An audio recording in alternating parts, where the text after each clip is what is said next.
Thanks again, gents, and welcome back. Billy Gaming, they created the upset, and now game 2. There's a lot of pressure on Snake's head. And you can imagine that they have to be so happy with Chieftain and Mole that they keep it for another round. If it worked so well in the first game, there is absolutely no impetus to change it around. This is one of the most important games for Billy, just like we said, at the head of this series. And they need to keep it steady if they want to finish it out. Considering that Chieftain's the jungler that can keep up with SOFM, and that is something we'll be looking at, that jungle matchup once again. It's going to be the J4 taking away Rise, Alistar getting rid of the Swain from Snake, and when you don't have a first pick and when maybe the Vladimir is a better option, I don't see why not. The Xayah and the Tahm Kench to finish. Yeah, you definitely need to take off the Swain on this patch, but going back to the previous champ select, we need to give them the exact same modus in the first one as we do in the second one, and that is, of course, that Chieftain needs to outdraft SOFM. They need to make sure that Snake pick their jungler first, counter pick him, and then, once they get into game, shut him down. But they go for the first pick because it's extremely strong and it's hard to counter in the first place. But I mean, look at the priority. When Snake were around last time, they said, no, look, our priority has to be different. We should focus in different areas. And for Billy Gaming, if it ain't broke, don't fix it, because Chieftain was amazing in that jungle role. If it ain't broke, don't fix it, but this isn't broke. This isn't just not broke, Hysterics, I should say. This is amazing. I mean, Chieftain did so much heavy lifting, denying away SOFM from ever ganking, denying him from his own jungle later on as the game progressed. His look is so good, and they pick him up to stage 1 he wants to be. They move into the Brom down in that lane, and Hoodyet starting out with the Alistar, and didn't have too much effect. There was the Wombo combo ready to be executed, and Snake just could never pull it off. Yep, Hoodyet could not protect either Crystal or Guagua from being aggressed on by Rose Rakan, but Rakan is still available. And here's the funny thing, Hysterics. If Billy want to pick a Rakan again, Brom does not stop him from getting behind him and knocking those fellas up. It just stops other damage from potentially coming through. You see, I would have put the priority on banning that Rakan away, but I guess the Xayah is going to be enough. If Jin Xiao can't get that Xayah, what is going to influence Road to pick up the Rakan? Yeah, I mean, Rakan is just one of the weaker ones in the duo, so if you ban away the Xayah, there's no impetus anymore, but this could be very tricky. I mean, up in the top lane, Amazing J, the Scion is still a big pick, and with one of the biggest win rates in the LPL, Amazing J picks up Scion. Yep, could also be in the mid lane, but we have no idea how this draft phase is going to go. The Scion is just so potent in the sense that right now, it could potentially go top, mid, or support, and it's just a flex that Snake have no idea how to counter. Right now, I mean, there's so much pressure on Billy Gaming up that one game, and if they can find the 2-0 here against Snake, what it means is that they continue to be in playoff contention. It means that when they go up against Fun Plus Phoenix, they're going to be feeling great. When they go up against other teams, I believe Feature Gaming, they've got Preacher as well. Yes. And there's so much potential now for Billy Gaming to hold this playoff spot. Yeah, this is just really the steam train, right? Well, first of all, you got to get it out of the station, and this is them pushing it out. They just haven't pushed it out. They've strapped some nitrous onto it, and it is rocketing out after the very first game. Second game's pick and ban so far look very solid as well. Yeah, put the shovel down, boys. We don't need to dig for coal anymore. Second ban phase, the Gangplank was just picked up for Flandre, and going into what could potentially be Amazing J's Scion. I mean, that can also be a painful lane for Gangplank. I mean, it could potentially be. It would be a real shame if it were to be a Gangplank who essentially counterpicked himself, but now they're hedging all of their bets. Not only have they assumed that it's not going to be a top Scion, that it's going to go over to Mole, they've also banned out the Vladimir for good measure. Well, Vlad goes down, Jin as well, away from Crystal, and something that you normally see targeted toward Jin Jiao. Exactly why his name is there, for fun fact. But Snake is going to have to do something in this mid lane that is going to push them ahead. The Azir being on the table still is an opportunity for Guagua, but does he want to go further? Does he want to find something that can really take it to Billy Gaming? It's really strange that you mentioned the Azir because he's fallen through all of this draft phase. Another fallback option that he could potentially go to is something like the Syndra. I mean, we saw Syndra before. Syndra is an extremely good mid laner. Not so meta, but in the sense that you just want to burst down Jin Jiao to make sure that there's no DPS coming out from the backline, it could work wonders.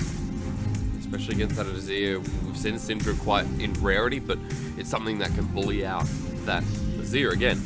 The Snake taking away the Gnar and the Ashe getting taken away. I mean, they're focusing on Crystal, and yeah, he's forced into a corner, but the Cogmore. Oh no. Something that the LPL does best. Oh boy, I cannot believe that they actually went for the Cogmore. Out of meta for so long, picked it into a hard counter in the Varus as well. This is going to be such a tricky lane, and we don't even know what the support is going to be for Bilibili yet. We already know that Crystal is in for a very bumpy ride, but if ever there was a person who was designed to get through it, it should be him, because he plays very aggressive. Well, it's not going to be mid, because Mole has just picked up the Zoe, and already the mid laner for Bilibili Gaming. He starts with Vel'Koz, and he wants to come back around to the 6,000-year-old witch herself. Oh my. Mole.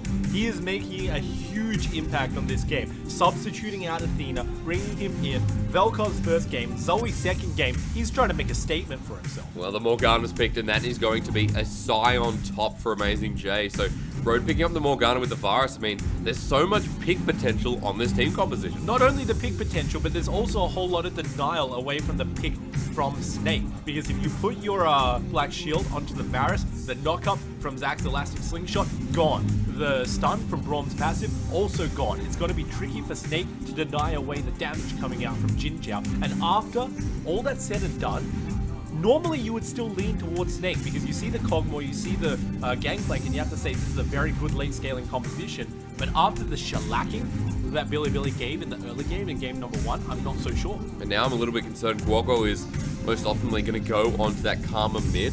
And of course that is to substitute, helping out Crystal and making sure that Cogmore can sit comfortably in these team fights. But the biggest issue that I see here is the fact that this pick potential really snubs Snake in their path, and there's not too much they can do because there's not going to be a gap closing if they're dead already. Yeah, and there's also not a whole lot of coherent scaling ladders in Snake. So you haven't got an early game. Admittedly, you could say that Karma could potentially be an early game as they shake hands for the second game.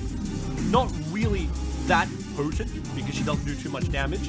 Nothing in the mid game, and then a Cogmore and Gangplank in the late game. Great. If you manage to hold out and make it there, you're going to be able to get the damage down. But how are you going to make it there? The mid game is so lacking. Well, they had such a good game 1, and Bilibili Gaming, as they jump onto someone's rift for game 2. Team Snake are forced into the corner, and this is not good for Snake because they're sitting first. They want to make sure they get that buy. It's going to make things so much easier. And for Snake, now is the time to step up and shut Bilibili Gaming down. With Chieftain, with Mole coming into this roster, and more of the original roster, you could say. But Bilibili Gaming, this was a real big shutout. 2-0 when they versed Snake, and it was 2-0 down. So as we get into game 2, maybe Billy can do it the other way around this time. And Snake, they've got an uphill battle in pretty much all of their lanes, so you got to watch out. Can SFM bring it back from the brink, or can Chieftain bully him out once again? Questions there, but whether they can do it, that's a whole different story. And we drive into game 2. Varus and Morgana down in that bottom lane. The Cogmore going to have a bit of trouble, but really, I think we will be looking at mid lane because Zoe has jumped back onto the rift in 8.5.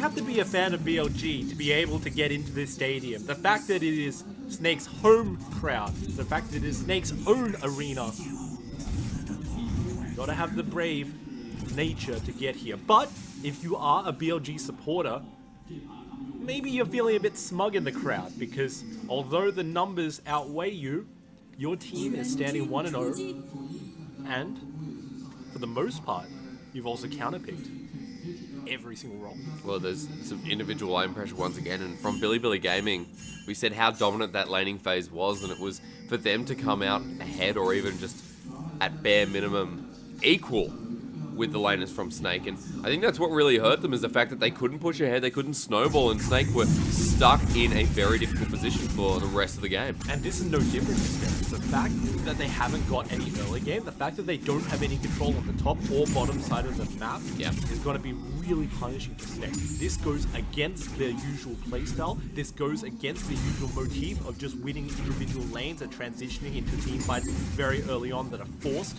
but cannot be countered by the opposing team. The fact that they're drafting against it could spell out a lot of disaster. The support's still behind Snake, as you would expect, but maybe Billy Gaming.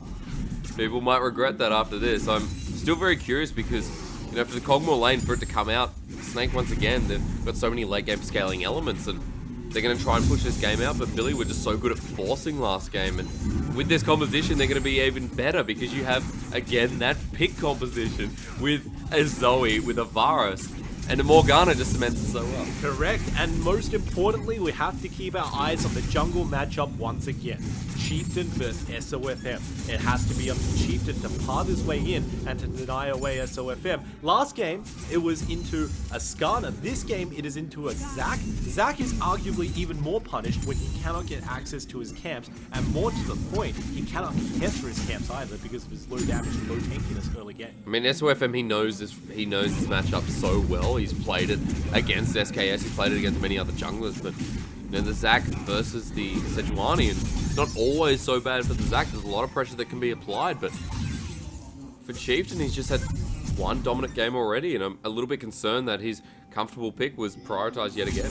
Yeah, it just has to be up to him. And for SOFM, he has to be the most creative player that we've seen in the LPL to date. Because if he can't get into the top lane to deny away Amazing J, if he can't get into the bottom lane to deny away Jin Jiao, or to even just help the mid lane to make sure that Mole doesn't one-shot Quagwalk, this is going to be tough for all three lanes. Well, Flandre getting pushed in as expected, and the Scion in lane, oppressive and quite unique in that sense. And for Flandre, taking the Gangplank on board as Amazing J did last time. Banning away that Vladimir might have been a good move, but still, like you said, how are these junglers going to impact? And I think especially at this stage of the game, you know, we get to kind of understand what Chieftain wants to do, where he's pathing and where he's walking towards. And after this full clear, he's now going to have to make a decision. Yeah, and we also have to take a look at what Billy Gaming's composition wants to do as a whole. So you might be mistaken and think that we are playing StarCraft instead of League of Legends Hysterics because they've got a pylon composition. They just want to pylon the bottom lane, make sure that Amazing J can teleport down, make sure that Mole can roam down when Chieftain's down there. The 5-man ganking potential with the pain train that comes out of Scion is way too hard to deal with. No mobility coming out of the Cogmore, very little to defend him from Hootia, could spell out a very dead bottom lane. So he's got teleport, and you know he's going to be moving down the bottom lane soon. Especially with that lane getting pushed in. I mean, that's the gap closer. Amazing J can make the difference. Mole moving into the top side, not level 6 just yet, but will be getting that vision control. Able to spot out that ward in Billy Gaming. Again, their priority still lies in that vision. But this time Snake have been able to respond. Scuttlecrab taken down a control ward to start things off. And Snake just need to get more information on the board. And so it begins, Hysterics, the great war for vision as Billy start to aggress. This is the same ward that we saw just in reverse on the map in game number 2 as we saw in game number 1. Chieftain, he goes back, he picks himself up, his jungle item as well as control, puts it down into the navigable spot where they'll inevitably be able to spot out SOFM traversing between either top or mid, just denies away 2 entire lanes from being ganked by Zac. So let's talk about scaling a little bit, because for Billy Gaming, it's quite obvious. I've said it multiple times. If you want to hear it again, pick composition was what I came to understand of it. But for Snake, it still looks like late game scaling with a bit more protection. However, is it a simple case of that? Because I know that, you know, with the composition Billy Gaming have, there is some scaling on their side as well. Well, it's going to be difficult, right? Because on the surface of it, you can say, yeah, Cogmore's going to be able to make it, and theoretically, if you allow him to get the late game 5-6 items, then the Cogmore should be able to start spewing on people's faces. Gangplank as well. Yep, Gangplank. However, there's always a Zoe, and if Zoe manages to catch out the Cogmore on very low HP, or even on full HP, if you can get the Sleepy Trouble Bubble onto him, then she can just one-shot it with a paddle stuff. And that is going to be the hardest part, the fact that you can dodge out 99 of those, but if you get hit by one, well, it's good night Crystal and no more damage. Flandre's actually just used Cannon Barrage to clear that way for Crystal, and the level 6 Gangplank having used that, and the teleport, I believe. No, it's actually, I think he teleported to lane, so it's just a Cannon Barrage. TP to lane. Means Amazing J putting the threatening touch on this lane. Mole moved down as well. Billy Gaming start out being very proactive across Summoner's Rift. Well, it's really hard to deny away from the Scions, right? Because you've got the Roar and the Slayer that just does so much damage to the wave. You can clear it out, with just one E and one fully charged Q as well. It knocks it into the gangplank, and there's no way that Flandre can move away, because what's he gonna do? Teleport to the bottom lane and use a Sheen to Q somebody in the face? Practically no damage in the early game. So Amazing J asserting his dominance, clearing these waves, and getting very slow chip damage down onto the turret. It's like the Vladimir, only quicker. Small CS discrepancy across Summoner's Rift, and it's just going to be Jin Zhao holding out this lane. As expected from Crystal, going back, and Jin Zhao only got a pickaxe on that back, so it's still a small spike, but it's not really big enough when you consider it against VS Sword. Chieftain actually coming in, misses the Glacial Prism, but forces Crystal to flash Hoodie. Might have to do the exact same thing. There's going to be the Permafrost, flashes way too late, and Hoodie is going to die to first blood. Oh no, and the heal as well coming out from Crystal. All summoners burnt in bottom lane, and still Hoodia dies in that gank. Now SOFM is trying desperately to defend. Now Sleepy Trouble Bubble doesn't land, but they knock Jin Zhao back in. The Let's Bounce misses. For Snake, they seem all out of sorts, losing first blood, and again using another ultimate. And SOFM is just so late to all of these roams. That was the win condition that we said Snake always played towards. Missed it this time round, and it means that SOFM, once again, playing reactionary, playing on the defensive, not his strong suit, as we can clearly see. Well, Lol was first to the roam, and Guagua was nowhere to be seen. With the tier already in inventory, let's have a look at this one again. Yep, Chieftain. He manages to block out the way of escape. Even though the ulti missed, it slows everybody for the entire duration, and Hoodia chains CC, the stun, and then the snare. No way he could have got out. Yeah, and that was a mistake from Hoodia, and this is going to be big for Snake. Midway pushing in, easily matched, as Mole comes back in. Now in the bottom lane, that's the first blood going over to Jin Zhao. He's able to get the components. The blasting one actually going to be the priority here for Jin Zhao, but still compressed as all hell. This bottom lane from Billy Gaming. Yep, and the Ginzus is coming along very nicely for them. The fact that they managed to get first blood, not only for the team, but also specifically for their ADC, somebody who has a very strong 2-item power spike, means that Jin Zhao will be scaling more comfortable than usual in Flandre. He's actually just used a cannon barrage on the turret. Amazing J, ready to charge out the unstoppable onslaught. Not going to happen this time around. Forces Flandre out of lane. He moves back, and dominance from other lane from BLG. And there's no TP either, so Flandre has to walk right back up the top. The proxy farming that Amazing Day just did with the security of Chieftain right by his side means that this entire wave will crash, damage, and denied CS. Chieftain going to help push out mid-wave as well, walk all the way back as he gets spotted, however. SOFM knows is coming in. He's trying to get this play done quick, but everyone from bottom lane, they've already moved out. Also, Billy Gaming know he's there. Yeah, and the best thing that he can look for is Road, because if he decides to go in for the Elastic Slingshot, Road is going to 100% put a black shield down onto Jin Zhao, so Morgana has to be the focus if there is a gap. I mean, Billy Gaming, they know he's there. He's wasted a bit of time, and SOFM backs off, but Chieftain's able to get this information down, and he moves towards the Ocean Dragon. Yep. Chieftain just denying this away, wasn't actually spotted out by SOFM. SOFM went way too quick, and now Chieftain is aggressing into his own jungle. Take a look at how much pressure there is. Really turning it to the other side. As SOFM, this is so iconic of him. Sleepy Trouble Bubble has landed, but Mole just doesn't have the damage yet. He's used the barrier he picked up with W, and Billy Gaming's mid laner continuing to exert pressure. SOFM trying to do his own. Yeah, SOFM knew that Chieftain would have backed off from the situation, but he's wrong, because he's right here, and he spots you out. SOFM knows, but Chieftain doesn't. Missed. SOFM ready to slingshot in, finds Road, will use the black shield and stunned up. Chains of Corruption, the CC lands perfectly, and even gets a bit of pressure down. This is good from Billy Gaming to start things off. Once again, punishment, and you just have to feel that the sweats have to be kicking in for Snake, especially SOFM. He wanted to go in without having a clear shot onto two people. Here's a teleport.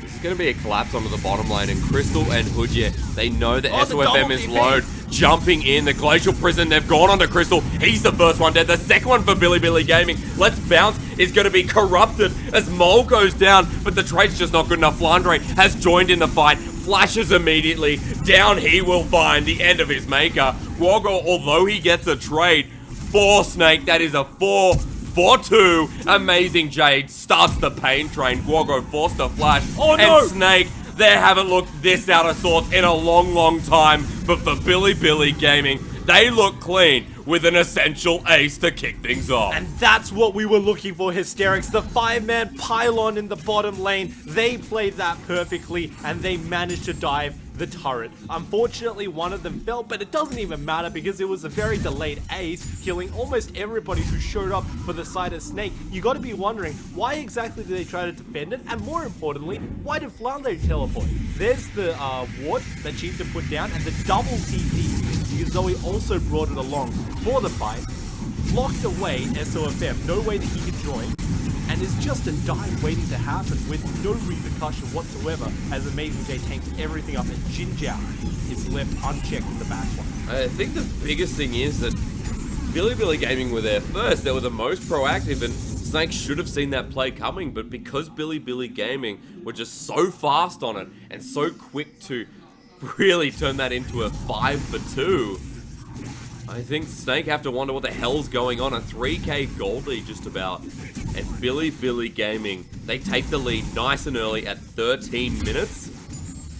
It was an upset in game 1, but to start off this strong in game 2, that's something else. Yeah, and this is one of the 2 very foreseeable plays that you could get cheesed with.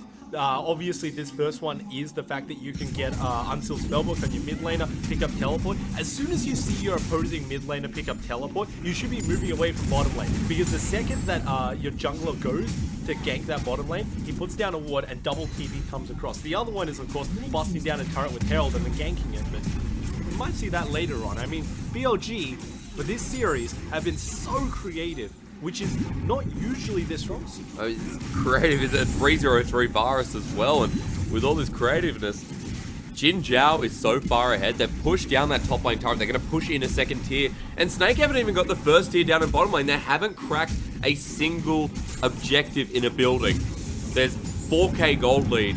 Billy Gaming, again, so much quicker. And now take a look at this collapse. Flandre has to defend top lane, no teleport, although he does have the ulti. They're going to mid. They're getting Rift Herald, but Mole has found the sleeping trouble bubble. Guagua, the myth from Road, but it does not matter. Jin Jiao, his 4th kill of the game. And now they're finally starting to group up. What smart rotations coming out from Billy. They shove the top lane to force Flandre there. They get the Rift Herald, they get the kill, and now they get mid lane turret as well. All 3 turrets down before 15 minutes elapsed on the clock.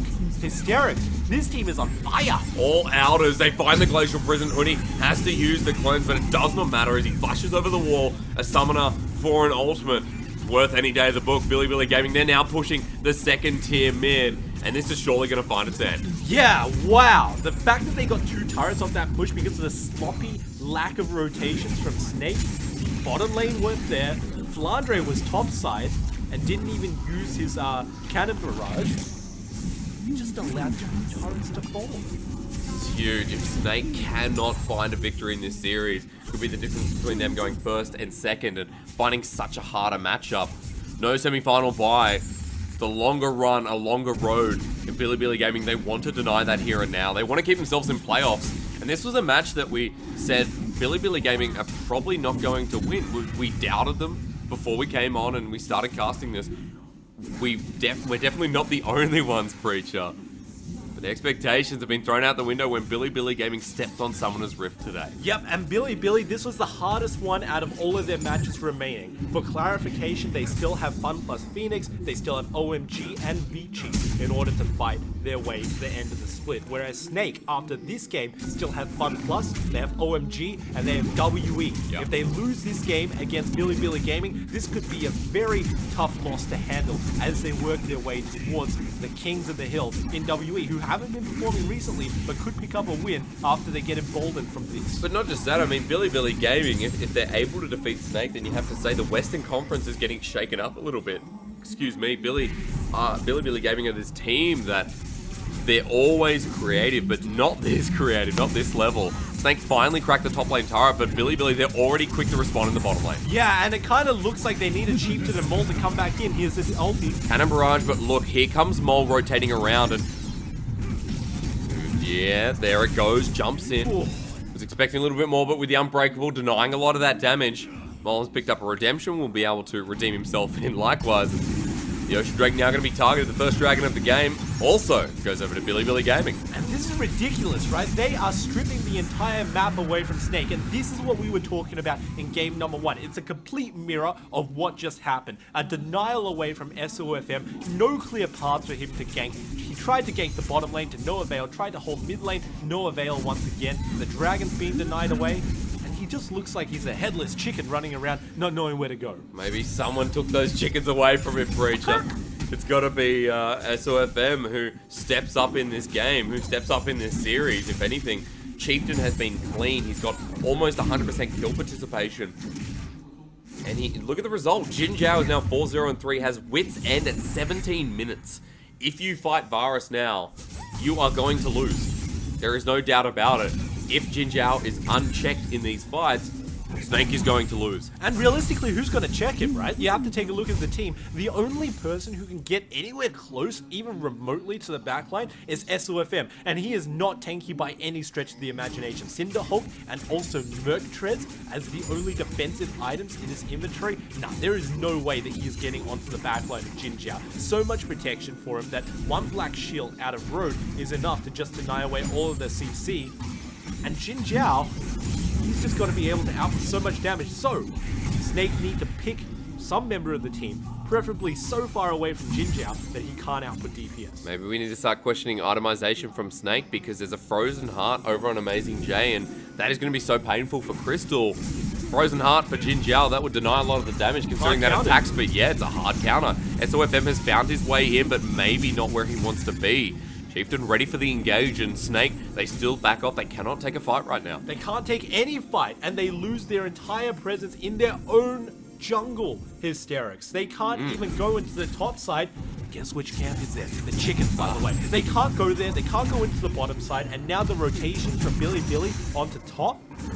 I'd like to see what Snake do to defend this turret, but if they don't do something creative and sneaky, I doubt they can. Well, bottom lane's a bit of a snooze fest considering that Amazing J and Flandre really aren't going to do too much damage to each other anymore, but Chieftain getting cheeky with how deep he's going into SOFM and running all the way back. The binding's there.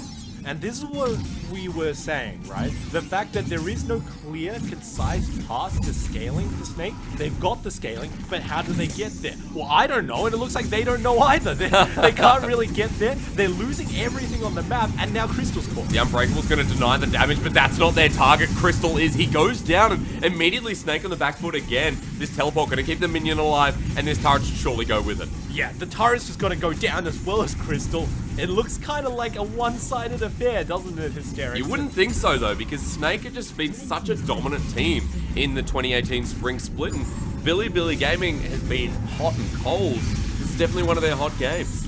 They've been hit or miss. They've definitely hit their mark this time round, so props to everybody. In the first game, you have to say that the MVP was Road. In the second game, every individual player has been lifting their portion. But it's been Chieftain, right? It's been Chieftain who has been the member so proactive, and that's what we said about this team composition, that Billy Gaming have to be proactive in the earlier parts of this game. Otherwise, Snake are going to look for that long-term, that long-time win condition. Yep. Long-term and long time. Yeah, thank you. Yep. 5k gold separates the two teams. And Billy, with so much of a lead and with a composition that spikes right now, as opposed to Snake, who spike later, pushed down even further because of their gold deficit, they are well in the driver's seat. And now it is their turn, once again, to make a move on the ball. And that's a 2-item crystal right there, that Cogmore now with the Renans. But usually when you talk about Cogmore, you say, okay, he's got either Wit's End or whatever he's got. SOFM, they found Jin Zhao. There's a good pick for Snake. They find it. The shutdown actually goes onto Crystal. Desperately needed. Well done by Snake. And now they can finally make a play. Although it's only 30 seconds on the death timer, surely they should be able to get a turret for their troubles. I think the big thing there is that the gold goes over to Crystal and a shutdown gold at that on a 4-0-4 Varus. They've found Amazing J. And Billy Gaming might be throwing this one away. Cannot be stopped with the unstoppable onslaught. So it is just one for Snake, but they're forcing out summoners and ultimates left, right, and center. Managed to get Amazing J out, but while all of that was happening, Snake weren't hitting the mid turret. Now, Jin Zhao should be coming up very shortly, and they got nothing except for one kill. So Snake, yes, they needed that because obviously they need to get back into the game, and a shutdown of the Crystal is very welcome at all parts of the game, but only a kill for so much burn, the ultimates and summoner spells, while a Baron is up, quite frankly speaking, is unacceptably low in terms of what they get. 3k gold lead. Now it's been shortened by Snake, and that pick was so damn essential, like you said.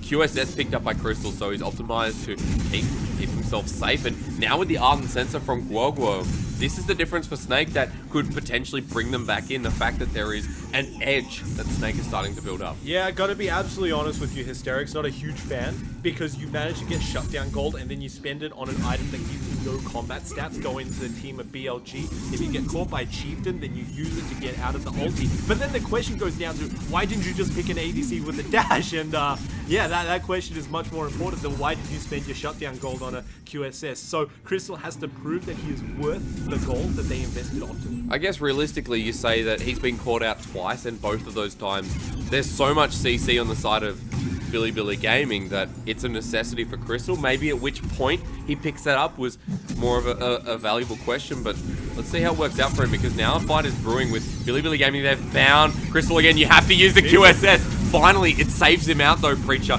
So Snake still live on, and because of that, Crystal lives. Great, Crystal lives, but now let's see what they do. But now it's down. The Let's Bounce brings Amazing J all the way back in. He finds the knockup, forces a flash, and again, Snake are on the back foot here. The Cannon Barrage in a weird position, and Billy Gaming can disengage, getting the majority of Snake summoners. Yeah, they've finally managed to push out Snake, and even though Snake tried to re-engage on the entire team, SOFM knocking everybody up, still do not manage to get any sort of priority, and I think that if they go for this turret, they will be sorely mistaken. Snake think they had the inside track, but instead the flank comes through from Billy Gaming, and this is the fight they can definitely win with Hujie gonna be the first to go down. Hits the dirt eventually by Jin Jiao, and now the inside track no longer exists. And I was just about to say that, yeah, if you want to take a look at it from that angle, then Snake had the inside track onto the turret, but if you want to take a look at the other angle, Billy had the inside track on the Baron, and now they're baiting. Watch this. Not warded. SOFM, they dodge away from the Dark Binding. The Sleepy Trouble while SOFM almost walks over it. In fact, he does.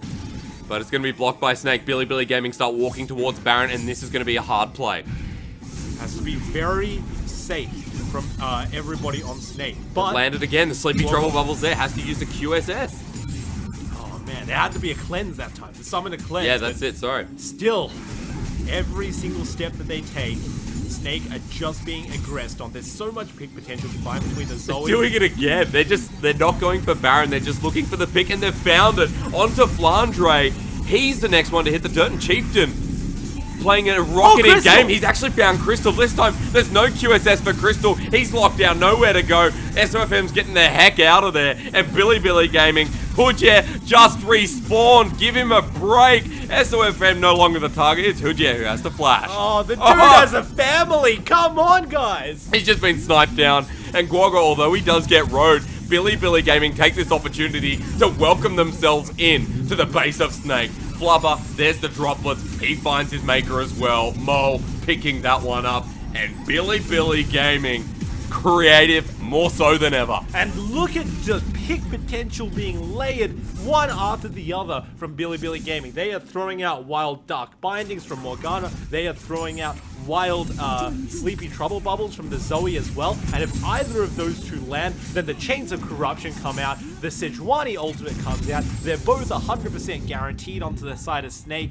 And it is just unreal. The fact that Billy, they actually want to use their composition to bait around the Baron. And that was a good 3 minutes, mind you, Hysterics. Yeah. Where they were just baiting around the Baron, saying, okay, come and fight us. And the Snake were walking towards them and just getting hit by all the CC. Are they there? Oh, it's a bait, we'll back off. Oh, this time they're probably going to Baron. Oh, no, it's a bait, we'll back off. Yeah, this they time, never went to Baron. This time they're going to Baron, I guarantee. Oh, wait, no, they're still in the bush. And it doesn't matter what you do from Snake at the moment, whether you read the play or not. Billy Gaming are one step ahead, and it's something I only say when a team looks to run laps, especially when they're an underdog. Yeah, fool me once, shame on you. Fool me 5 times? Whose shame is it on, Billy? Realistically, Snake, they were just checking you every single time. You don't have to blame yourself. They were the ones putting themselves into that situation, and they just got caught out, which is quite frankly speaking unacceptable, because not only can Billy pick, they've also got the power spike like we mentioned. 7,000 gold in the lead. Billy Gaming are doing it again. Jin Zhao, the one slowed down. Mole finds the Sleepy Trouble Bubble, but it hits a minion. The Snake, they're playing very cautious on the edge of this mid lane, and for Billy Gaming, they still can find it's not the time of Snake's composition, and the scaling has only just begun. And this is another trouble on Snake. Sure, you can get to the late game, but still Crystal is very squishy. So if a Trouble Bubble and a Binding land, Crystal can only get rid of one of them with the QSS. Well, you speak of the Binding, it's just landed onto Flandre, caught out again. A Snake and Chieftain will launch onto Crystal. QSS no longer available. A fight that Snake know they can't win, but they still keep taking it. And now Billy Gaming are walking up mid lane. Sleepy Trouble Bubble. Oh, no. Unfortunate, there is no cleanse, but a flash used by Guo. And they all have to get themselves out, but without Flandre, without his ultimate, this is once again tricky. Hysterics, how many times has BLG baited this Baron? I don't think they've started We're doing it now. I swear. They're waiting around the side, and this time they're going to get the control ward. They're going to wade in, they're going to clear all vision, and what did Billy Gaming do? Yeah, they just walked over a ward, so unfortunately they didn't clear that, but Snake, what are you doing? You're banging your head against a brick wall trying to break down the mid turret. It's not going to happen. I don't know why. Maybe leave the split going and put Guo in the side lane. Even without teleport, you'd get more achieved than this. Oh, I'm just scratching my head because I don't know why exactly they're trying to break down this mid. They are irrationally trying to go for it. And Billy, they're just baiting it out every single time. They're walking into the trap. SOFM first. The rest of Snake are here. Flandre's back up. And maybe finally, they look like they have the Preacher. They got it. Hey! Maybe. Yeah? Yeah, now they finally got it. Yeah, well played, Snake. You finally got it after dying about 5 times in order to try and get it. Man. That's worth. You know, if it takes 10 lives to break down mid turret, that's just the way it's got to be. Or 1 Rift Herald, right? Unfortunately, they didn't get it in this game. And as the game stands, look, it's sort of like cutting off your nose to spite your own face, because you wanted to get the gold as Billy start off the Baron, but in trying to get the gold, you've given up so much more than you actually get in the end. They pull off Baron immediately as they start it, so the bait's there, but the teleport in from Amazing J. I was about to say, you could almost call it a bait. Oh, but they found SOFM. He's on the back. There's no one here from Snake, so by the time they get here, is SOFM going to get down the slingshot interrupted, but the flash necessary for his life. And Billy Gaming, they've caught out another member. This is Crystal. Mole taking the damage. Crystal stuck in a bad place. Flashes over the wall. And for Billy Gaming, they force out a lot of summoners, a lot of blinking health bars. Maybe they look to quote-unquote start the Baron again. Yeah, I think that they're really starting it this time, Hysterics. But yeah, a whole lot of praise has to go over to the analysis team of Billy Gaming, because they draft against Snake and for their own team. They get a whole lot of pick, they get a whole lot of champions that are very comfortable for their squad, and they also just deny away the strengths of Snake, which is their early game, completely shutting them down so that they cannot play towards their win conditions. You've got to give praise to whoever gave this strategy over. Billy Gaming walking towards Baron for the 8th time now, and it's still going to be poked away by Mole. I really should get a click. I really don't, but this time it's actually going to be attacked, and Jin Zhao and Amazing J soloing this one out. SOFM being zoned away. Road makes him jump, and the ghost is going to be used by Mole, and this is the moment. They've actually just soloed Baron. Billy Gaming in so close, they turn, and this is the precision. Billy Gaming, they sneak the Baron finally. And there was no way that Snake could have known, right? Because they just got baited 8 times in a row. The 9th time Billy actually start the Baron, there's no way that you know that they're going to start the Baron. They take it down finally. They get the massive gold lead and the buff. And with 8k ahead of Snake Esports, they're starting to steamroll up mid lane that does not have a turret to defend that inhibitor. Billy Gaming looking good to work their way forward into playoffs. 7k gold lead, but now the Baron buff on all 5 members. And Snake, they're on the defensive. It's 31 minutes in the team composition. You should say that it should have scaled by now. We should be at the point where we can start fighting, but not even close to Snake. You're absolutely correct. Now, for the side of Billy, you have to say the Baron is much more useful to them alive rather than dead, because they use it as such an effective bait for themselves. But you know the condition in which they can start killing it and using the buff? When they're 10 kills ahead. Yeah, that'd be right. 14-4, SOFM off the side. Now Chieftain has been a true MVP of this team for game 2.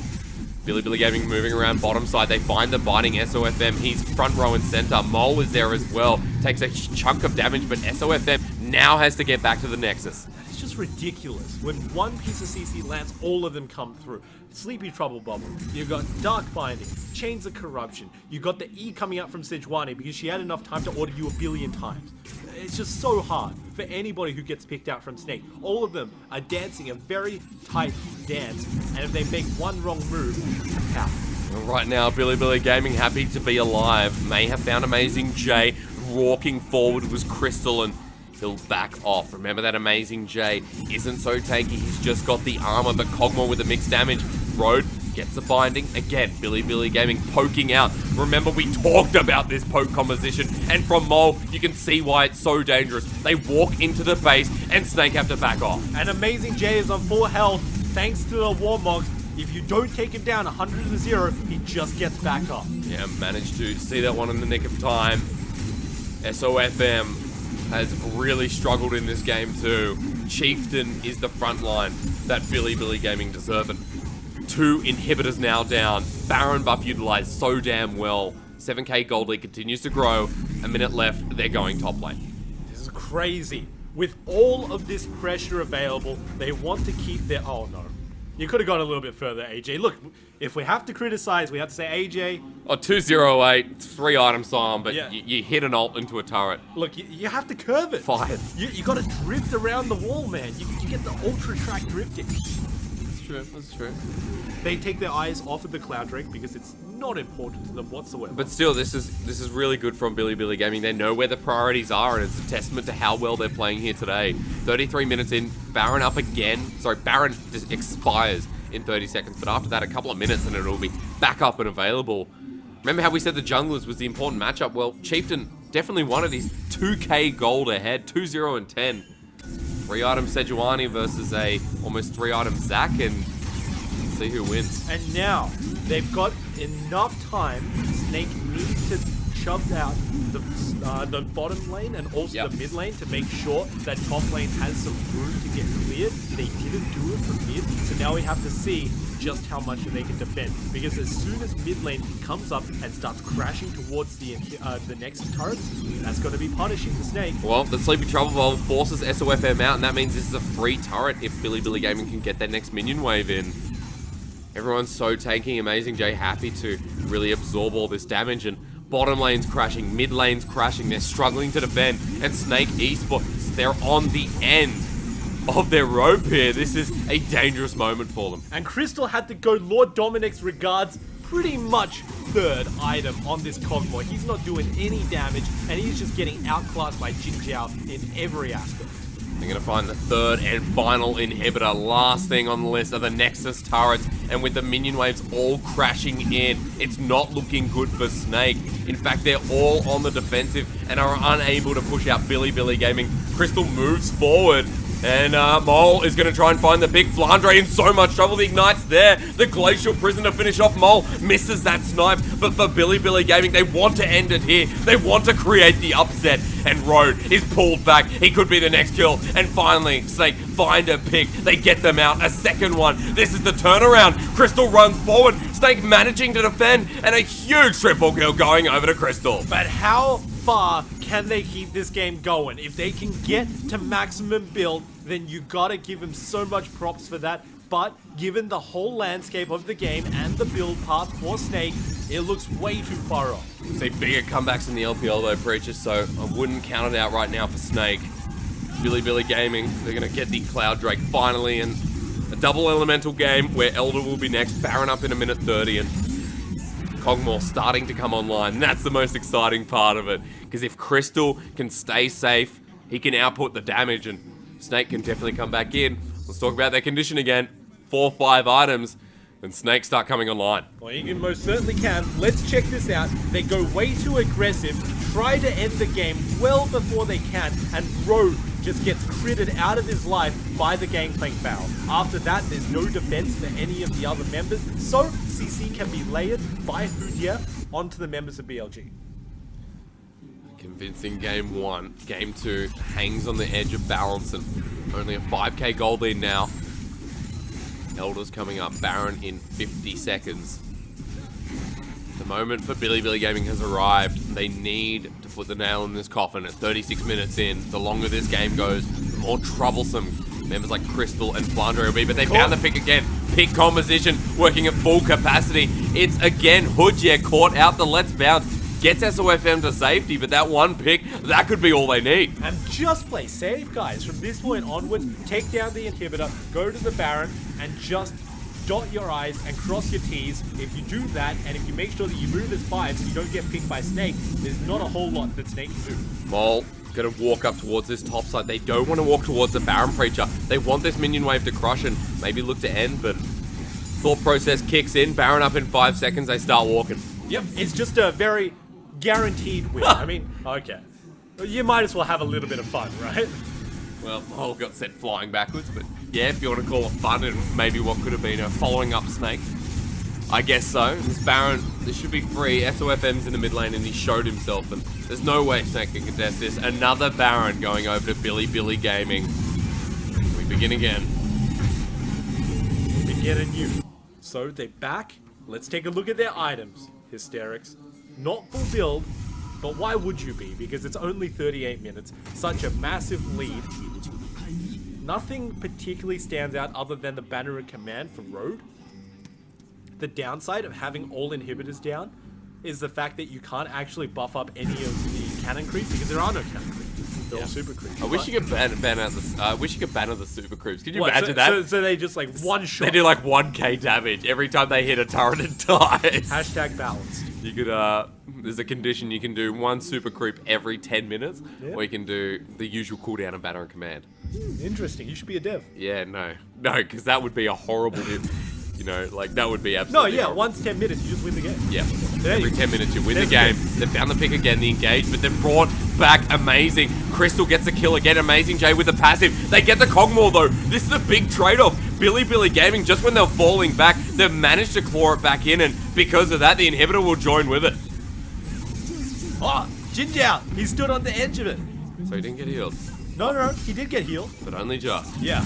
Only just. Now Flandre caught out again. The Bannon minions are running in. Look at that. The cannon minion actually in time is going to be hitting AoE damage. And Flandre going to try and take this one out. Runs up. Pujez there as well. And Billy Gaming, they want to finally close out this game. It's all formalities. The minions are doing all of the work, Hysterics. They don't even need to hit the turrets, although they do. Sleepy Trouble Bubble lands, and look at that burst from Mole. The Zoe's doing everything, and there's going to be no contest. The upset is there, and Billy Gaming managed to pull off a 2-0 sweep against their old rivals of Snake. Huge question marks coming in from the start of Champ Select. We said there was no way that they could have scaled into the mid game. Snake had a very big gaping hole and they fell into that trap. Billy, they baited them around Baron about 8 times, I believe we counted, before they finally took down the Baron, and that was enough to net themselves a 10 kill lead. There was no response from Snake. Creative win in game 2 from Billy Gaming, but as you just said, that response from Snake was lacking, and we needed to see more proactiveness. We needed to see working towards that team composition, and it was like as if Billy Gaming knew their team comp better than they did. I think really the style from Chieftain and Mole, it suits the bottom lane in Jinjiao. I'm quite surprised that Billy were able to pull that off. As am I, but they managed to do so with all of their creativity between their pick and ban phase, and also with their gameplay. And now their next biggest opponents look like a walk in the park compared to this one. Fun plus Phoenix, they should be so happy going into that matchup. An old rivalry, but so was Snake, and in week 3, Snake looked convincing, a 2-0, but for Billy Gaming to come back, week 9, patch 8.5, you can see who it suits the most, a 2-0. We're going to throw it back to you guys on the desk to break down that upset from Billy Gaming.